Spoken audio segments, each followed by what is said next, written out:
మేడారం సమ్మక్క సారక్క కథ. చాలా ఏళ్ల క్రితం ఇప్పటి తెలంగాణ అడవుల్లో ప్రకృతి ఒడిలో నివసించే కోయి గిరిజనుల జీవితం సాగుతూ ఉండేది. ఆ అడవుల్లోనే ఒక అద్భుతం జరిగింది. సమ్మక్క ఒకరోజు వేటకు వెళ్ళిన గిరిజనులు అడవిలో ఒక చిన్న బాలికను చూశారు. ఆమె ఒంటరిగా ఉంది, కానీ భయం లేదు.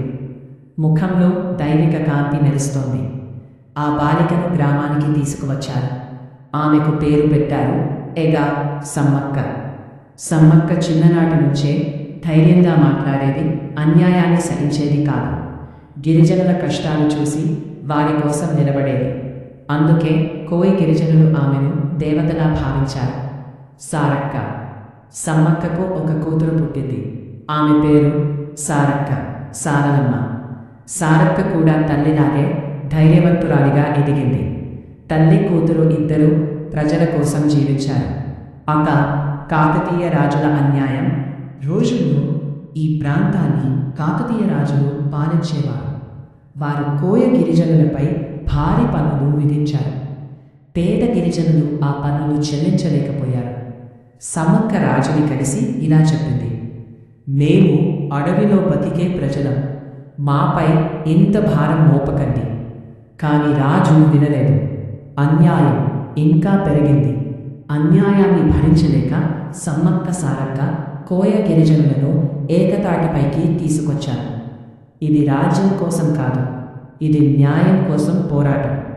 భారీ యుద్ధం జరిగింది. రాజు సైన్యం ముందు సమ్మక్క సారక్క భయపడలేదు, ధైర్యంగా పోరాడారు. యుద్ధం తర్వాత సమ్మక్క సారక్క అడవిలోకి వెళ్ళిపోయారు. వారి శరీరాలు కనిపించలేదు. ప్రకృతిలోనే వారి శక్తి లీనమైంది. గిరిజనులు అర్థం చేసుకున్నారు. వారు దేవతలయ్యారు.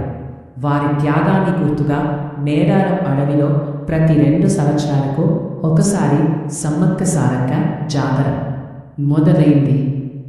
ఇక్కడ విగ్రహాలు ఉండవు, బంగారం ఉండదు, ప్రకృతే దేవుడు. భక్తులు బెల్లం, గుడ్డ సమర్పిస్తారు. అది నిజాయితీకి ప్రతీక్.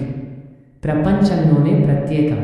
ఈరోజు మేడారం సమ్మక్క సారక్క జాతర ఆసియాలోనే అతి పెద్దద గిరిజన జాతర.